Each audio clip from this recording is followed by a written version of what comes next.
Hi, welcome to Full Disclosure. It's Christopher Gilliam, and today I get to report to you on my first park board meeting. So basically, these park boards and all these committees that are in various cities wherever you live across the country, what they are is they're collections of usually there's a council member of some sort present on that committee. There's people who work within the government, and then what's cool about the committee is regular citizens can be on the committee too. You don't have to work with the government or be an elected official. And what they basically do, they get together about whatever the respective committee is, and they put together and approve and propose ideas, and then they go before the council and the mayor, and that's when they actually get enacted or dismissed. So I got to do my first park and board meeting, and it was pretty interesting. I learned a lot about it. So yeah, that's where a lot of government happens too. It happens more in the board meetings and in the committee meetings than it does at the actual council meeting. So basically, we talked about Flag Hill here in Chippewa Falls, and there's a shelter there that they're looking to relocate. It would cost them about $10,000 to do it, whereas getting a new one would be about $30,000, and that's certainly not in the budget. The possibility of internal employees basically tearing it down and disassembling it themselves and moving it, that was covered, but our park employees are short-staffed, so it would take two of them about a week to do it. They've done it before apparently, but it would take time from an already short-handed staff, and this is when they get busy. So they're trying to figure out, okay, how are we going to move the shelter and not let the rest of the park fall apart. Um, the shelter itself comes from a donation, so you'd have to answer to the donor if you just scrap the thing and destroy it. Especially since it's less than 15 years old. You imagine if you're the guy who submitted a donation for that shelter, and then the city's like, we just tore it down. You'd probably be pretty pissed. So I think that's definitely something worth thinking about. Whatever form this comes up to in the city, for me that'd be a big deal. I know if it were me, I wouldn't want my money being thrown away like that, because why on earth would anyone else in the future ever donate to us? We got a great park, and a lot of that comes from donations. So I think it's pretty obvious that we got to keep that in mind. Whatever solution we come up with. Um, One point somebody brought up is that aesthetically it looks different than the other shelters that are at the park. However, the place they're going to relocate it to is separated from the other shelters. So personally, I don't think it's worth spending a bunch of money to worry about whether it looks the same or not, especially when it's not going to be right next to them. I myself am more of a function over aesthetic kind of guy, which drives some people nuts. I'm sorry, but I save money. So if we do relocate the existing structure, one thing to consider too is it takes the poured concrete 2 weeks to cure enough before you can even start, and that's the part that costs $10,000 as well. They have to contract somebody out to come pour concrete, and then it sounds like we'd have our already overwhelmed park staff do it, which is not ideal since they're overwhelmed. But what are you going to do when there's not $30,000 to spend? It's kind of one of those where it is what it is. So that was one thing they talked about. Then they talked about the pool reopening plan. We have a pool in Chippewa Falls, and that was interesting because normally they got 22 to 25 employees every spring summer for the pool. This year so far they got 8, and we're set to open in less than a month. So there's if the water slide portion's definitely not going to open. We don't have the bodies, and I think this goes, a deeper root of this is why on earth would you come make $8.75 an hour or $8.50 or whatever it is when, depending on your age and your work experience and whatnot, you might be getting paid $700 a month or whatever it is from the federal government to do literally nothing right now. And what drives me nuts about that is that first off, we're past COVID. We're it is coming down.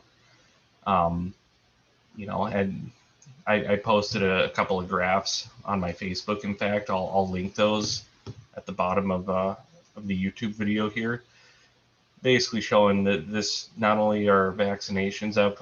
When I checked a few days ago, we're at somewhere over 260 million vaccine doses have been administered, but we're also at the natural end of the progression of an epidemic, and that's all on CDC.com. So, it's not really something that's up for debate. Yet right now we have, still millions of people in this country that are getting, they're on extended unemployment benefits that just got extended till September. I don't know what we're doing. It's time to open up and go back to normal. It really is. Yeah, I think we botched this pandemic pretty bad. We were inconsistent as a country on telling people whether to do the masks or not to do the masks. First it was don't do them because they don't really help, which according to several international studies is the truth. And then it was, oh, we just said that because we wanted to make sure the doctors got them first, and no, actually do wear them. And then it was wear 2 of them. And, then you had some governors like Kate Brown in Oregon saying, why don't we wear them forever? Which, for a lot of people like me, I was like, there it is. We knew that was what was coming, that somebody would have that bright idea sooner or later. Yeah, let's wear this forever. I got a better idea. Let's, how about you, Kate Brown? You put a plastic bag over your head and you tape it shut and you can wear that forever. I guarantee if you do that, you won't die from COVID. FYI, anyone watching this, don't do that. You'll die. Spoiler alert. So, yeah. Anyways, the way that all that rant relates to our local government here is we're having a heck of a time hiring anybody to, go work at the pool, because, on top of that, it turns out we pay in the bottom 5 in the state for anyone with a similar program. So, I mean, that's definitely not good. They talked about, they've talked to the principals of, both the Catholic high school and the regular high school, saying, hey, tell some of your students we're going to put people to work here.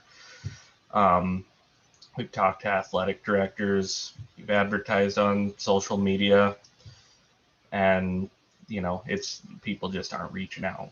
We've got 8, so somehow we're going to have to manage that. I mean, 8 people isn't even enough to run one full shift, so that's not good. We're looking at having really minimized hours, and I guess when that happens, when you're like, why won't this stupid council open up the pool? This pandemic's over. It's got nothing to do with the pandemic. It has everything to do with not having employees, because, no workplace, whether it's a private workplace or whether it's a local government or nonprofit organization, whatever have you, they should not be in direct competition with the federal government, who can print literally money ad infinitum, just forever, which is literally what they're doing right now, because it's a completely unfair competition, and it's completely counterproductive to, building a stable civilization. It's not, they're printing more money than God's ever seen, backed by nothing, and they're giving it to people to do nothing. So if you're wondering this summer why parts of the water park aren't open, or why we are short-staffed at the actual park, that's why. You can thank the federal government for that. They, and I imagine this is an issue probably all over this country right now. I don't think that's unique just to us. So, again, that's the big thing I want you to take away from this. We are not going to be having likely reduced and understaffed hours at the water park because we want it to be that way. We want it to be all cylinders firing, but we just don't have the bodies. So I mean, hey, if you got a kid sitting at home that isn't doing anything, get them off the couch and make them apply. Have them come do something. We could use the help. So, A couple other things that they talked about with the pool reopening plan, a little bit more cleaning for COVID. I don't know if that's like a county mandate or something that we have to follow. Personally, I don't see the point. I mean, let's be honest about what happens at the pool. It's, kids pile on top of each other, splashing all around. Some of them pee in the pool. I mean, if you're truly still concerned about this virus, I don't know why on earth you'd go to the pool. And I don't think if we clean off like one of the 3 counters that's there, that's going to stop you from catching this disease if you haven't already, or if you haven't been vaccinated by this point. So I guess that's what we're doing. We're going to clean and, whatever it's. I asked, is that going to cause us to need more staffing? Because, given what I just said, and the fact that we're already short staffed, like, is this going to up our staffing requirement? The answer I got was no, it will not. So, it's considering it won't up our staffing requirement, I kind of like, okay, it is what it is. I'm not going to raise too much of a stink about it, even though I do think it is kind of silly. They're not going to do the locker rooms to minimize staffing needs and protect from COVID. I'm kind of, I don't know who gets a locker at the pool anyway. I guess that's just me. Maybe, whatever, 1 year of it.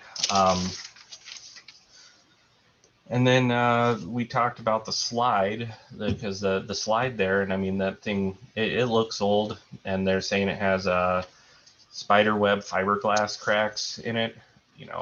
At some point very soon, we're going to have to either recoat it for anywhere from $20,000 to $50,000, which probably isn't in the budget, or we might end up having to pull the thing, because you don't want to run something like that until, somebody ends up with a bunch of fiberglass inside of them. So,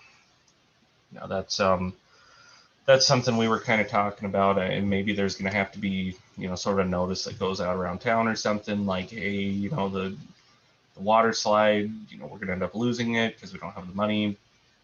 Maybe we have to do some kind of, donation drive or something for that.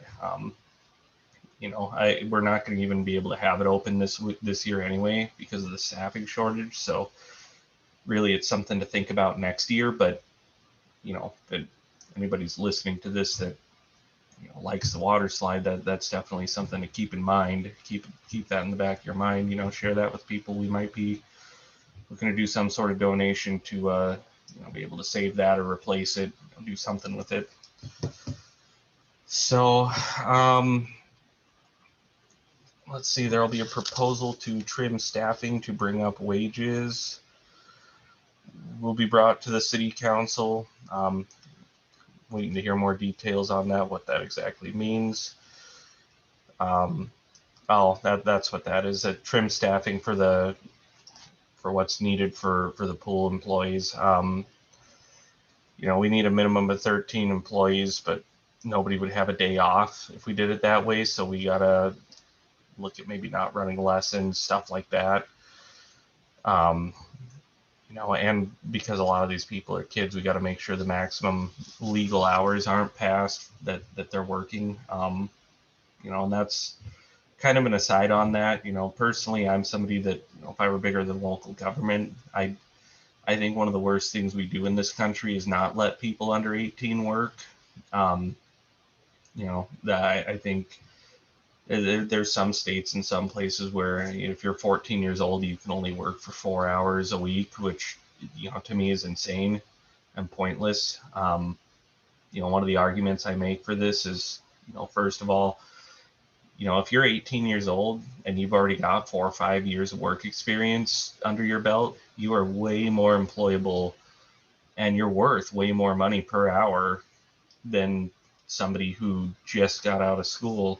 You're worth more money at that point than somebody who just got out of college and has never worked a day in their life, that might be 22 years old, and has never stocked a shelf, has never, dropped a grease fryer, never done anything.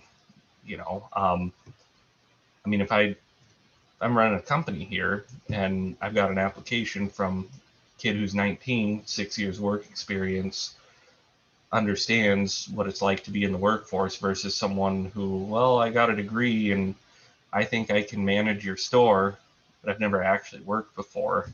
I mean, I'm probably going to go with the kid because I'm going to trust him to understand how the workplace actually works a lot more. You know, I'm probably going to be willing to pay him more too. The other guy, I'm going to have to teach him how to just, I'm practically going to teach him how to pee on his own. So, somebody with that kind of experience would be worth more to me because I don't have to invest as much time and energy and resources into training him. So, I mean, I think, I'm going off on kind of a tangent here, but I think one of the greatest things we take away from teenagers in this country is the ability to work. I think if they want to, they should be able to work 20, 30, maybe even 40 hours a week if they want to, and as long as their parents approve it. I think about, I grew up, a little bit about me. I grew up in a poor neighborhood with drug addict parents, and at times it got really bad. And I was definitely an at-risk youth. My 14, 15, 16, I was definitely not going down the best path. And at the same time, I remember applying for jobs and I didn't have a shot. There was the point was is they were not. It was in California, and the minimum wage law was really high as well, even back at that time. And the bottom line is they were not going to pay a 15-year-old kid, a high minimum wage to come work 6 hours a week, and have to go through the trouble of putting up with me. They weren't. And in hindsight, I'm not sure I blame them. I mean, I can tell you by the time I got into the workforce when I was 18, 19, I was definitely a worthless employee. I was not a good worker at all. I don't think I would have been much better at 15. However, if we're talking about, me being able to work 20 or 30 hours a week at that time, and we're talking about an employer not having to pay me, some exorbitant amount, I'm getting that experience under my belt. And later on in life, when I really need it, I'm going to be worth so much more in the marketplace. So, I mean, that's a big thing to me. I think kids should, as long as they can manage it and, their family's involved and whatnot, I think they should be able to work as much as they want. What's the alternative, especially if you're young and maybe you don't have the best family? You're hanging out with your friends that are in a similar boat and you're coming up with really horrible ideas, that'll get you into trouble. You're better off earning a little bit of money and learning how to do something with your life. Yeah, that's my 2 cents on it. So anyhow, now that I went off on a huge tangent that really had nothing to do with anything and was just more sharing my views with you, really that they brought up some issue also where apparently it's possible from 2 vantage points somewhere in town to see into the unroofed changing areas, particularly in the men's room at the pools. So, well, that's bad. I guess like a tarp needs to go up or something, but we definitely need to do something about that. I would approve, a tarp or some kind of cover because you don't need that, especially on the women's side. You don't need that at all anywhere. So, and then there was an idea floated to reach out to like the college campuses and the tech campuses and whatnot to offer internships for the pool.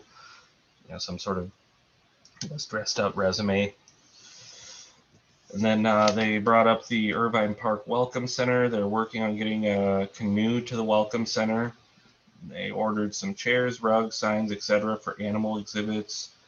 Plans to use zoo staff to fill some odd Welcome Center shifts. Staffing there is okay. So I guess they're going to use some of the zoo people for the Welcome Center. They reached out to a company to do concessions, but didn't get a response. So I guess as a city, we're going to provide some of our own, like bottled water. And then they talked about riverfront safety. I mean, that's that park, obviously along the Chippewa River where, every every so often, every spring and summer, somebody falls in and almost dies, and like all the cops, all the police carry like this life safety rings in their cruisers because somebody always falls in. Yeah, I guess don't fall into the river. Don't let your kids fall into the river. Don't do that. They discussed with the police chief at Kelm adding surveillance cameras and adding a PA system, especially because sometimes they have large events down there. They got like a little pavilion and whatnot. So, they want to have something like that to add safety, especially for wandering kids and whatnot. And they're looking into how are we going to get telecom out there? How are we going to, pay for the telecom service to run the cameras, since everything pretty much runs that way now, and link it up to the police station and all that good stuff. And then they were talking about the water fountain at Marshall Park, which currently the fountain mechanics are in a confined space under a hatch under the fountain. Both plumbing and electrical is under there. The quote for plumbing is to replace it is $1,477. The electrical quote is $3,340. The reason they're looking at doing that, they're looking at getting the plumbing and the electrical out from a confined space underneath the fountain, because it's dangerous and it's really hard to work in there. We've had people refuse to work under there because it makes them so uncomfortable. I work in people's homes for a living. I do I do work like that, and that speaks to me. I understand what that's like to work in a really weird place. And like I've had a customer once, tell me to crawl in some crawl space under his house that's filled with, feces, and there was literally a raccoon skittering around in there, and broken glass and whatnot, and you're just like, I'm not going in there. Are you crazy? So I mean, I kind of get where they're coming from. A little bit of a different situation, but still, I wouldn't want to be working under something like that. The quote to basically pull the plumbing out is $1,477. The electrical is $3,340. It would make everything a heck of a lot less dangerous. Problem is, there's no funding for the project. The idea is to get electrical and plumbing out of the confined space. Basically, the controls to turn it on are also under there, so that wouldn't, that would also be coming out. And we also need $1,000 Joe box to put it all in. The total cost would be roughly $8,000, with labor and all. The fountain water's plots that are paid for by annual donators, so turning it off really isn't an option. It's something we got to take care of before the thing breaks someday and we need someone to work on it, and then everyone says no. That wouldn't be good. City budget's coming up. Can they find $8,000 for this? Well, one way to find out. Make the community aware that the fountain could be shut down to trigger donations. That was something they talked about. And then a couple of the last things that came up at this meeting were the Casper Park tournament fees.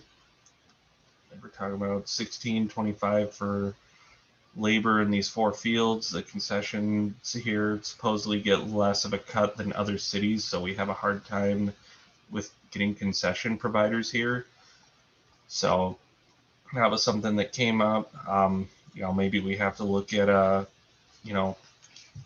not taking too much away from them, so that people trying to provide concessions here, so that it's worth their time. I guess that's something worth talking to some of the other council members about. Definitely something worth thinking about. And then we got a Frisbee golf course being assembled at Casper Park. At least that's the plan. It's quoted at $22,000. We're looking to fill that with donations as well. I actually had a citizen, guy named Jeremy Smith, when I was campaigning to run for this. He flat out he was talking about this. he was saying that both himself and a lot of other people in this town really want a disc golf course. It's a popular thing here in Wisconsin, and there's definitely a demand for it. I think we could definitely get the donations for it. I'm sure if I reached out to Jeremy, he'd probably know somebody that's interested in donating to it.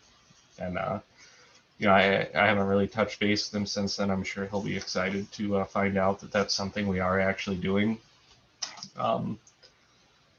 We also had an idea to have advertising and naming rights for specific holes on the course, so that basically we got some revenue coming in to provide for the course and whatnot. Should be awesome. They're actually consulting with a professional disc golfer for the course layout. I didn't even know that was a thing. I had no idea there was pro disc golfers, so that's pretty neat. Well, the rec report was that soccer is starting. There's over 200 applicants amongst all this, soccer leagues here. My 3-year-old is one of those players. Very proud of him. I'm sure he's going to do well. I'm going to be proud of him no matter how many times he runs the wrong way or, kicks the ball out of the field. It's going to be awesome. So, I can't wait. He's really short for his age too, so that's going to be hilarious. One thing that I'm very proud of with our rec department is we're notifying the public of the county health guidelines, but we're not forcing masking. We're not trying to push crazy, authoritarian ideas like, I want to see can I see your papers? I must see your papers to see if you've had your vaccine. Can I see your papers? We're not doing anything like that. We're letting kids be kids, which is fantastic. Personally, I think the masks need to come out of the schools, particularly since, it has been proven. We're actually going to bring this up later because I'm going to talk about something, in the culture. And this is going to come up again, but I mean, it's been proven by the CDC that statistically, COVID is not as dangerous to anyone 20 years old and younger than the flu. A lot of people were saying, it's just a flu at the very beginning, and there was a lot of back and forth. Yes, it is. No, it's not. Yes, it is. Well, I mean, now the data is clear. Fast forward about 15 months later, the data is clear that if you're a kid, this thing is statistically not lethal to you. No more so than seasonal flu, less so than seasonal flu. It's, for somebody my age, it's, about 3 or 4 times as lethal. And then, it's once you get to about 60, 65 is when it starts, getting kind of scary, where that's where, if you haven't had your vaccine or gotten over the illness yet, you might want to look into that. Another thing that nobody wants to talk about is over 80% of the people that were hospitalized for COVID suffered from obesity. There's a very, very clear link there. Looking back on this, since this thing's, starting to end, that's something we should be passing on to India, where this thing's really starting to hit hard. We should be telling those people, hey, this is, if you're overweight, this would be a good time to start a diet and start really thinking about eating healthy, because it greatly increases your chances with COVID. I mean, anecdotal here, when I had it, I was well into about 3 months into a diet. I had dropped 30 pounds. Was eating right, doing everything.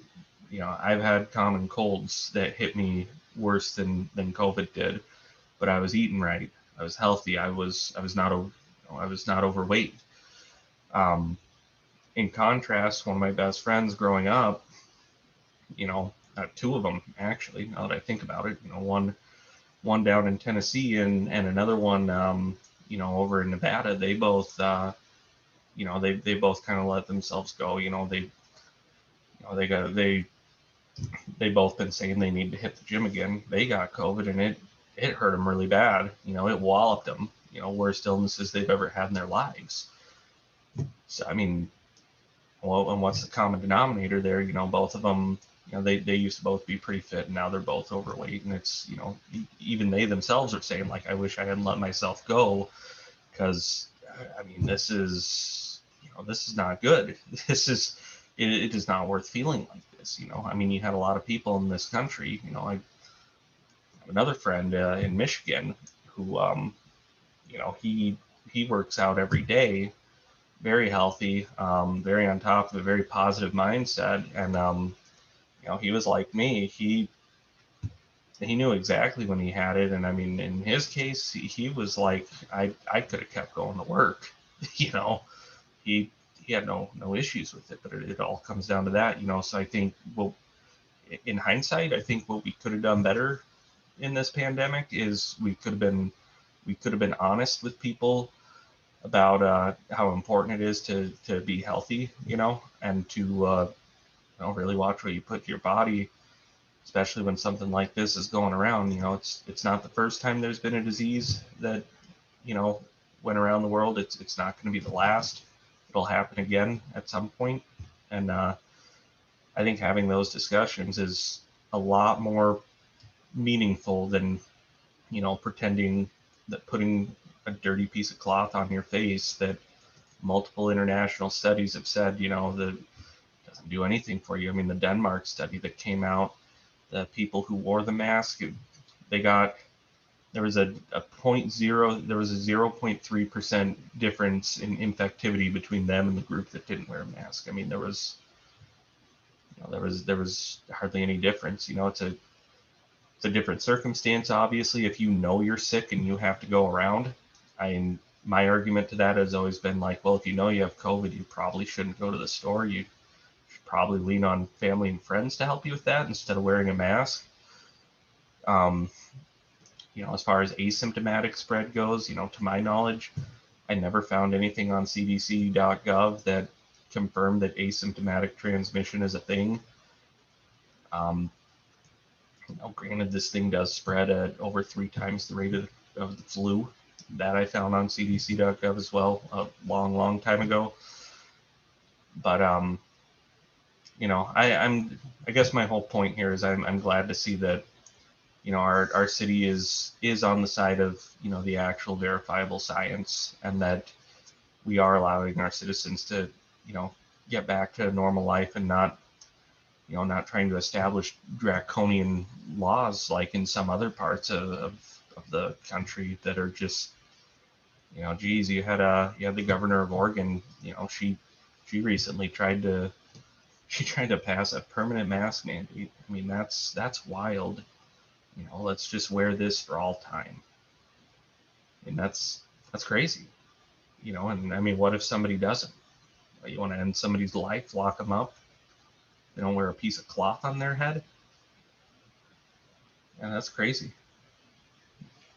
So, anyways, moving on. That's pretty much it for the park board. Had our council meeting tonight. For the most part, nothing really came up there that was all that interesting. There were a couple of little side streets that we more or less stopped supporting. I looked at the map. They were all dead ends and little dirt alleyways. There's 3 of them that nobody's really using, that aren't really roads anyway. So, and nothing too interesting there. And then we had a man come forward and say apparently there's a new garbage provider.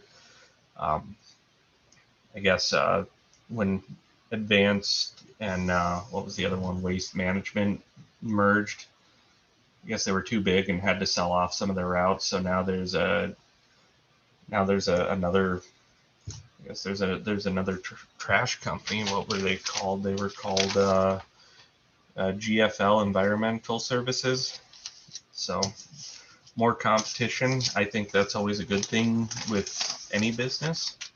I'm always in favor of competition.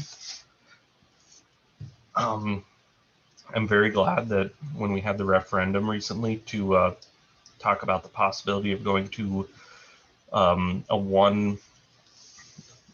to a single provider, I'm glad that the citizens here overwhelmingly said no to that. I think that was a good thing.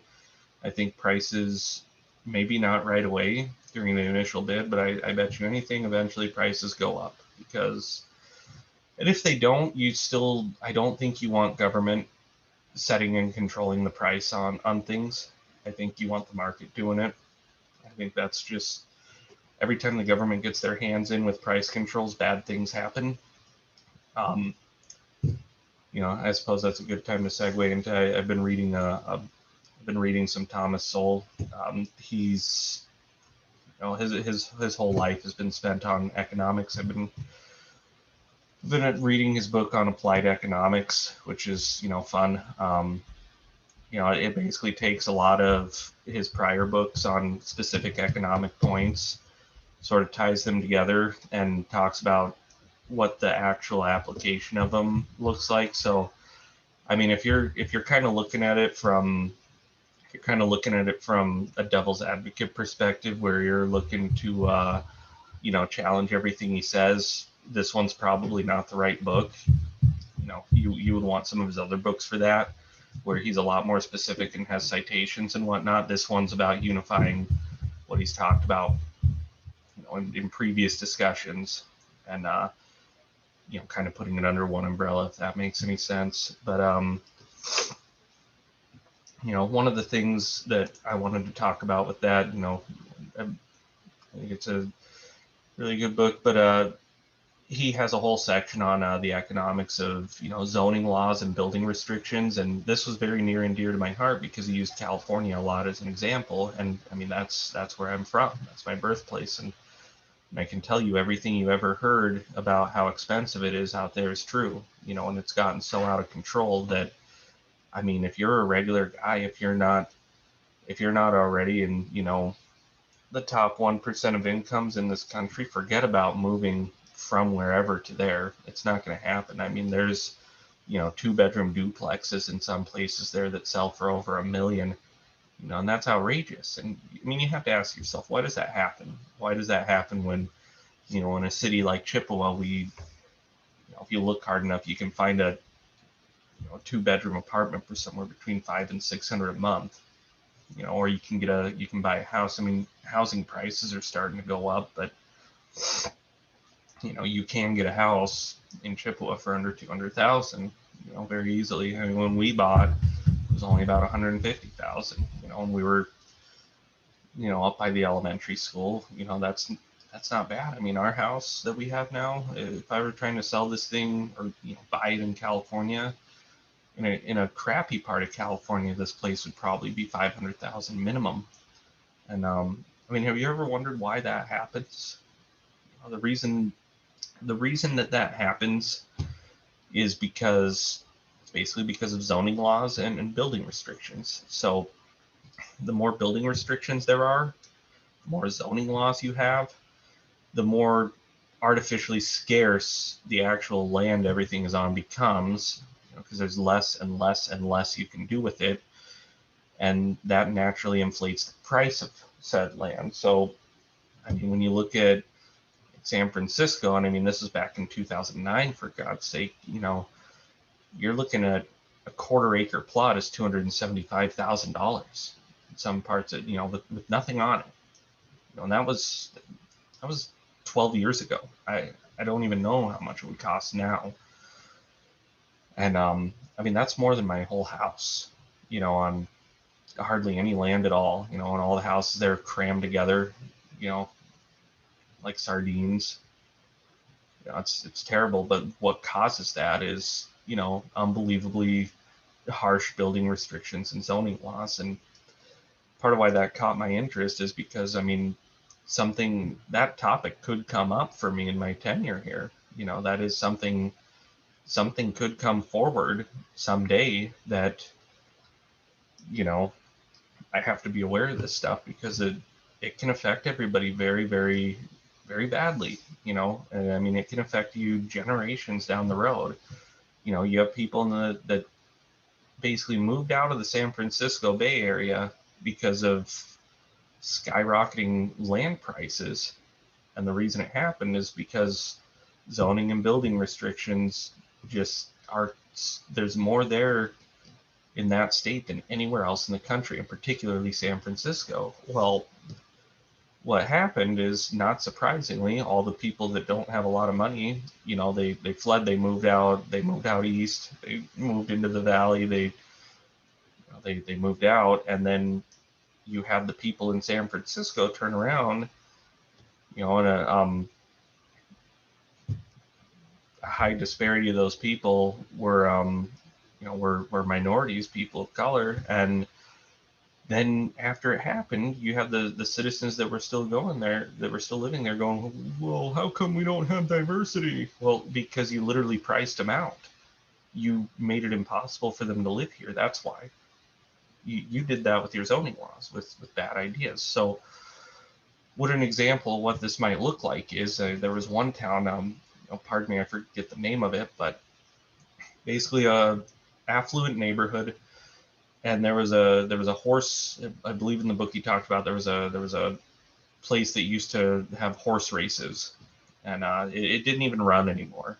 The town was looking at tearing it down and putting something else there. And the lady comes forward, gets together a petition from other people in the neighborhood, says, no, I want this to stay forever, and I want it to be rezoned as a historical building. Well, you can't tear down historical buildings. So everyone there kind of goes, okay. And building stays. The kicker is this woman never set foot in that building. And the reason, so you have to ask yourself, like, whenever you hear things like this coming up where, people come before their town boards or their councils and they want something that seems frivolous, it's not so frivolous. You have to ask, what is the purpose of this? And in her case, the purpose is that her home was already owned and paid for, multi-generationally, and had been rising in price. And, she basically added 200,000 or 300,000 to the value of her home without doing anything but complaining because her land became more scarce. See how it works? So it makes it so that if you already own your home outright, you're making money to do nothing. If you don't own your home outright or you're looking to join the community, it just got way, way harder. Now you had a million examples like that, and you can suddenly find yourself with prices skyrocketing. You can inflate the value of the land in your community, and everyone thinks it's such a good thing. Well, it's not. To a point maybe, and obviously you don't want a community that's a dump, but you also don't want it artificially inflated through the roof the way California is, literally from top to bottom. You don't want that. Eventually that system's going to collapse in on itself because it's unsustainable. You can't do that and expect people, you wonder why there's homeless tent cities all over the place there today. That's why. Because of stupid zoning regulations and building restrictions that are completely frivolous, that make land more scarce. Here's another one for you. You've got laws in some places. We have it at the Capitol here in Madison. No building can be taller than the Capitol in Madison. I completely disagree with that. Vehemently hate that, because once you can't spread out anymore, the only direction to go is up. If you can go up, the value of land drops dramatically, and that's very good for if you want people to be able to live in your town and provide economic output. What you don't want is like in Palo Alto, where back in 2009, only 7% of the police force actually lived in Palo Alto. All the rest of them had to commute. You don't want that. You don't want, to get in a situation where you're commuting an hour and a half to and from work every single day. You don't want that for your citizens. You don't want to live like that. That's what happens though if enough people line up and carelessly just shrug off, extra building restrictions, and maybe somebody comes forward one day and says, I want this section to be a homeowners association, and I want all these people around us to have to do this, this, and this, and this, and I want them to not be able to do this. Well, it might sound natural to just say, I'm just going to say okay so that this person, goes away and stops complaining. But, knowing the ramifications of that stuff now, the answer is absolutely not.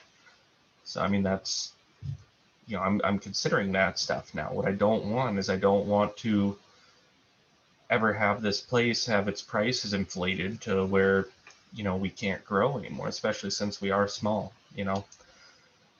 I mean, you already see some of that happening down in Eau Claire, and I don't think it's a good thing. I think Eau Claire is headed the wrong direction with regard to that. I think it's going to turn into a really crappy town. I think it is turning into a really crappy town. And it being certainly 10 years ago when I lived there, it wasn't. It was much better than it is now, I thought. So, and I think a lot of that, a lot of the developments and whatnot are not necessarily a good thing. I don't think, at least not with the price tag attached to a lot of it.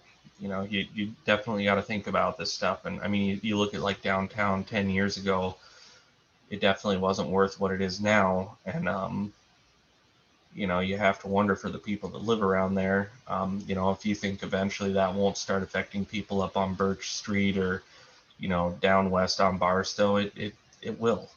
It will. It won't be tomorrow, but I guarantee 10 years from now, you're going to see some of those people start getting pushed out as more and more of these restrictions trickle in. It's for whatever reason, it seems to be the natural progression of these things. So, in the future, I guess, as a councilman, when things like this come forward, when zoning laws and building restrictions are proposed, it's, there's going to have to be a very good reason for me to say yes, because, I totally get it if you have, a house that you paid for, and who wouldn't want to up the value of it? I'd want to. I get that. At the same time, I got to think about the people that are still trying to come up in life and be a part of the community. And I don't want to put people in a position where they're having to relocate and get forced out, over the decades. Those things add up over time. And, believe me, you don't want this place to be like where I grew up. You don't. You really don't. We got something special here. So, I mean, if in the future you see me being really harsh on building restrictions and really pushing back against it, that's why. So I mean that's kind of my piece on that. So I said I was going to bring up the thing about vaccines earlier. So something that just happened yesterday, I believe. A YouTube superstar, Steven Crowder, who he hosts a comedy news show on YouTube, or at least he did until 5 minutes ago. He's filing a lawsuit with an injunction against YouTube over a second strike on the platform, alleging that the video platforming giant is unequally applying site regulations against Crowder and not allowing the reporting of actual facts about COVID, Kaya Bryant, and proven false voting addresses. The allegation here is that YouTube is systematically trying to silence a voice that had more presidential election coverage than the mainstream media. And that's true. That's actually true. During the presidential election coverage and even during Biden's first press address, Steven Crowder got more coverage than the top three mainstream media guys combined.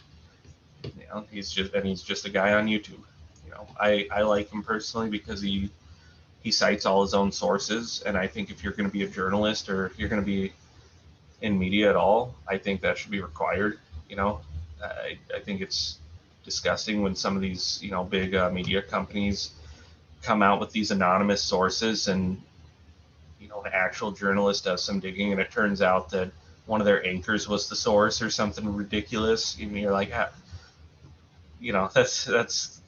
should be criminal, in my opinion. That's not freedom of the press. That's, at that point, it's like, are these people even press? What is this? I have a video on this channel from back during the Georgia election law where we went through the highlights of the voting reform there, and then we compared it to what CNN's Don Lemon said and a couple other talking heads on the media, and it was disgraceful. It was. My rule in life is most things most things that can be attributed to malice, you should attribute to stupidity.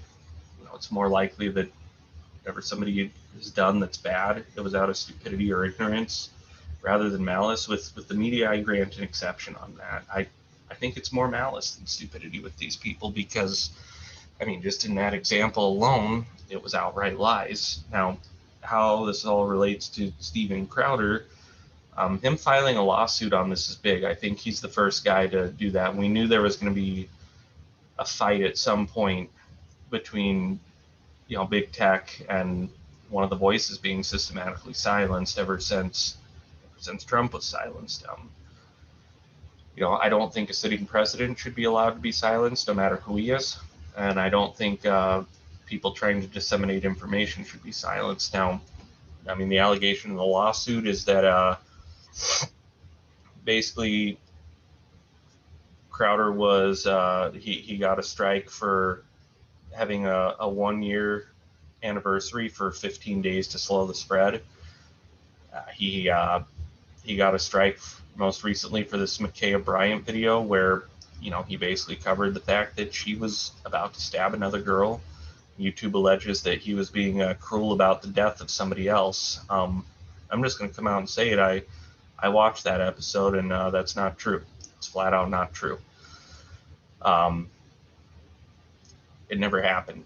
Of course, you can't go and check it since they removed it. You'd have to go to his website in order and look up his podcast to actually see for yourself now. And they gave him a strike as well for showing actual unarguable proof of fraudulent voting addresses and fraudulent ballots. What he did is he took about 20 or so specific examples of people, of indisputably false cast ballots.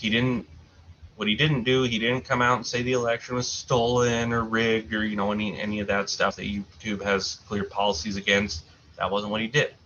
He made a video and showed in person addresses where a ballot was cast that don't exist. I think one of them, there was a guy standing under a bridge or something crazy where he's like, yeah, this is where Google Maps took me, and there's nothing here. I mean, I could technically get banned from YouTube right now for agreeing with him based on this kind of ruling, which is insane. I probably won't because I'm nobody, but I mean, for now it's him. How long till it's somebody like me with I don't even know. Do I even have 25 subscribers right now since it's the beginning? Who knows? But so just to be clear, these are the allegations. Not saying that the facts that he shared about COVID were facts or anything. Not saying that him covering Ma'Khia Bryant was completely accurate or correct. I would never say that, and I would never say that false voting addresses that were proven beyond a reasonable doubt are a thing or anything like that. Would never say that. So point being, I mean, I don't know. I don't feel free. Do you feel free? That's part of why I'm here, doing what I'm doing. I'm very interested to see how that turns out because, I mean, this has ramifications, given that he did a huge episode about the actual facts of COVID. He cited the same facts that I did earlier in this broadcast, about children not under 20 years old and younger being at less risk than they are from the flu. And the problem with YouTube banning somebody for that or giving them a strike is that that's verifiable on CDC.gov. That's not up for debate. It's not an opinion. It's fact. So when you have a tech platform, able to say you get a ban, we're gonna let you stay while you congratulate Hamas for firing rockets into Israel. That's not good. That's a problem. I mean, you see leaders in this country like you know, you see leaders in Texas and Florida stepping up to start to do something about it. But I mean, we have a long way to go. And I mean, I'm going to be following this lawsuit with a lot of interest because it's very important. You know, he filed an injunction with it. So I mean, what an injunction basically is that's, you know, telling the courts, hey, this is ongoing, this is happening right now, and we need this settled right now because it's like it we need help right now. Is more or less what that is. Um, you know, trims down the time that it takes, more or less. So yeah. Anyhow, if you like listening to all this stuff, if you're listening on if you're listening on Eau Claire Hometown Radio, I'll provide a link to the actual YouTube channel. You know, every subscription and comment helps. You know, I bring this stuff. I'm going to be bringing it every Wednesday now from now on. So figured out that trying to record this stuff on Sunday just doesn't work. Our business is just too unpredictable on Sundays, and I think I should have had my head examined before I decided to start doing it on Sundays and presenting it Mondays. I'm going to be doing it Tuesday now after my council meeting. That way it's ready to go Wednesday morning. So that'll be it from now on. You know, as I said, if you want to be up to date on this every week, you know, just go ahead and subscribe to it. Provide the link to, you know, other people in town, you know, in the Chippewa Valley. Definitely helps me out.